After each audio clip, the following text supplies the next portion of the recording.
Overnight, Ukraine launched one of its most extensive drone offensives to date, targeting multiple regions across Russian territory. Russian authorities claimed that 94 drones were intercepted, but damage reports from across the country suggest that several unmanned aerial vehicles successfully reached their intended targets, striking military and industrial facilities deep behind Russian lines. In the Lipetsk region, explosions were reported near the city of Yelets, which has been the focus of repeated Ukrainian attacks in recent weeks. Satellite imagery has since confirmed that a strike hit the AO Energia plant, a facility that manufactures batteries for Iskander missiles and guided bombs. The plant suffered significant damage, and reports indicate that another wave of drones may have targeted the site again shortly after the initial strike. This marks at least the second confirmed attack on the Energia plant in recent days, pointing to a sustained Ukrainian effort to disable critical components of Russia's precision weapons industry. Further south, drones struck the NAK Azot chemical plant in Novomoskovsk in the Tula region. The facility is reportedly involved in the production of explosives and military-grade chemicals. Russian sources acknowledged explosions in the area, though the full extent of the damage remains unclear. The same region was under heightened alert as additional waves of UAVs were detected throughout the night. In Urazovo, a settlement in the Belgorod region near the Ukrainian border, drones struck an electrical substation, causing a blackout in 14 surrounding settlements. The incident highlights Ukraine's increasing use of drones to disrupt both military infrastructure and critical civilian utilities, supporting Russia's war logistics. In the Tver region, drones reportedly targeted a local military airfield, prompting air defense activity and explosions that were heard by residents. At least 5 drones were reported downed in the area. Russian monitoring channels added that, during the operation, Russian air defenses may have mistakenly engaged one of their own aircraft, which was initially believed to be a Tu-160 strategic bomber, but was later suggested to be civilian. Across the affected regions, air raid alerts and UAV warnings were issued repeatedly throughout the night, with Russian monitoring channels tracking potential threats in Tula, Moscow, and surrounding areas. Although Russian officials have emphasized the number of drones shot down, the frequency and accuracy of recent Ukrainian strikes indicate a growing ability to reach strategic targets across vast distances. The scale and depth of these drone attacks suggest that Ukraine is intensifying its campaign to undermine Russia's military production and logistics networks from within its own territory. With repeated hits on critical infrastructure and continued air defense failures, the overnight assault underscores Ukraine's evolving capacity for long-range, high-impact operations inside Russia. Overnight, Russia launched a massive and brutal strike targeting multiple Ukrainian regions, including Kyiv region, Zhytomyr, Ternopil, Dnipro, Mykolaiv, Odessa, Sumy, Kharkiv, Khmelnytsky, and Chernihiv. The attacks claimed 12 lives, among them 3 children in Zhytomyr, and left 44 people wounded. Critical civilian infrastructure, including homes, schools, malls, and other facilities, suffered significant damage across the country. In Kyiv, the assault combined drone and ballistic missile strikes. At least 8 people were injured, and fires broke out in several districts: Solomyansky, Obolonsky, and Sviatoshin, where civilians had to be rescued. Ukrainian air defenses mounted a strong response, reportedly shooting down 245 out of 250 drones and 6 out of 14 missiles, including 6 Iskander-M and KN-23 ballistic missiles. The scale of the attack was unprecedented, involving 14 ballistic missiles and 250 Shahed drones in a coordinated assault aimed at crippling Ukrainian defenses and infrastructure. Ukraine's air defense forces used a mix of aviation, surface-to-air missile systems, electronic warfare, and mobile fire units to neutralize the majority of the incoming threats.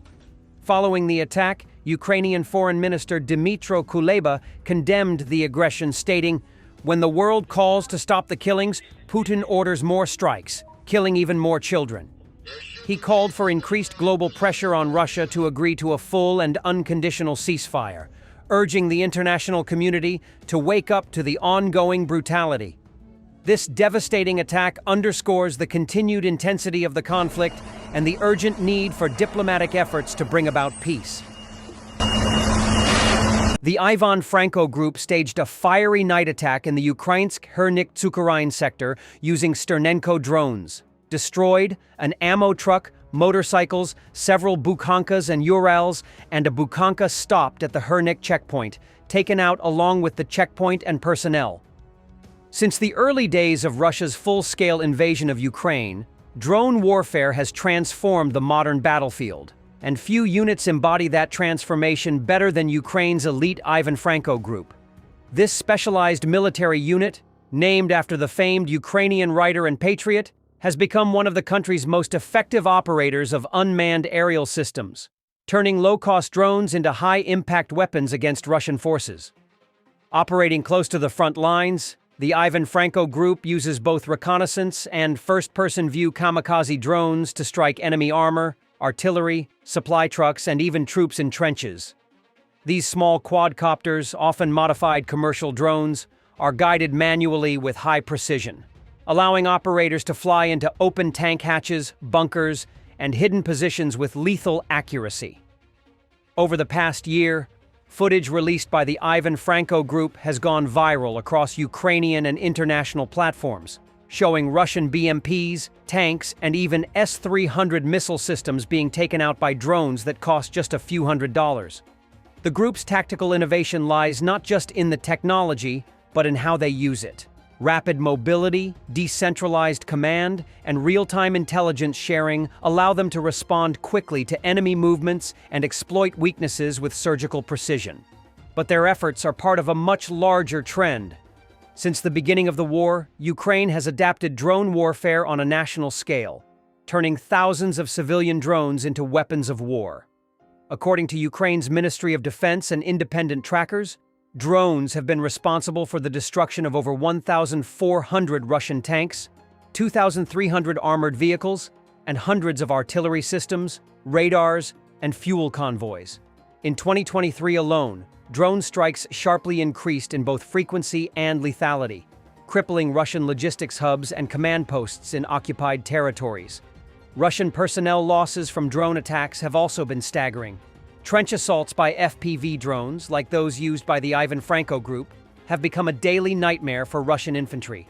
In many cases, Russian troops have been forced to abandon positions entirely due to constant drone harassment, unable to move supplies or evacuate wounded.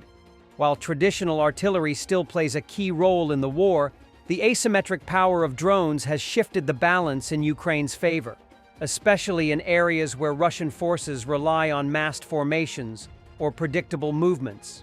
For groups like Ivan Franko's, the drone is not just a tool. It's a symbol of Ukrainian ingenuity and resistance in the face of overwhelming odds.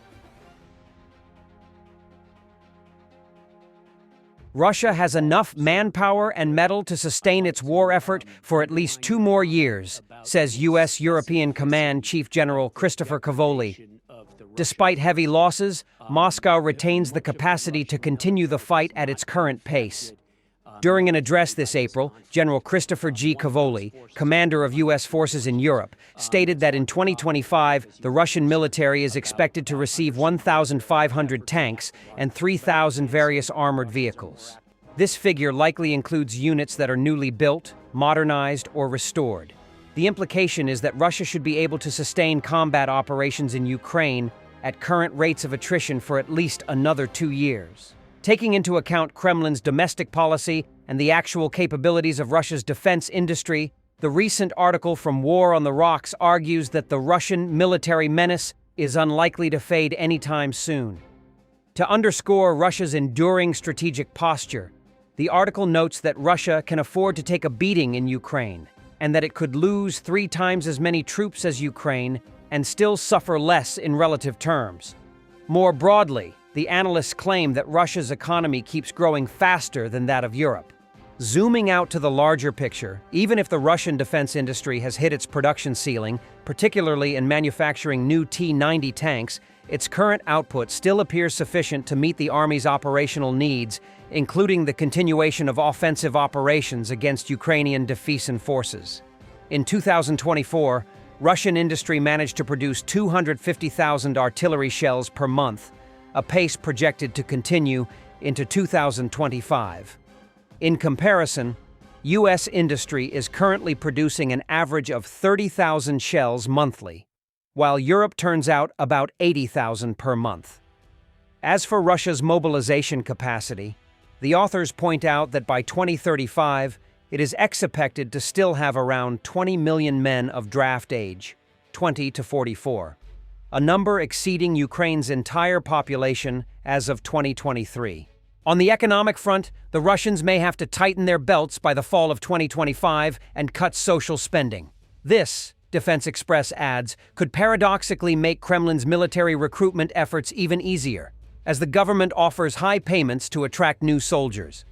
Even allocating up to 40% of the state budget to war efforts may not be enough to destabilize the Russian political system. That level of spending represents only about 7% of Russia's GDP. Drawing historical parallels, experts note that the USSR's military expenditures in the 1980s peaked at 20% of GDP. Only after surpassing that threshold did the economic problems aggravated enough to finally catch up to the Soviet Empire and bring about its demise. Thanks for watching, and don't forget to subscribe. Also, if you want to support Warthog Defense, please become our member and get early access to new videos, exclusive members-only videos, and become administrator in comment section. The membership link is in the description. Every day. We had a guy last week, it's 6 rescues in 6 days. He's doing the job every day.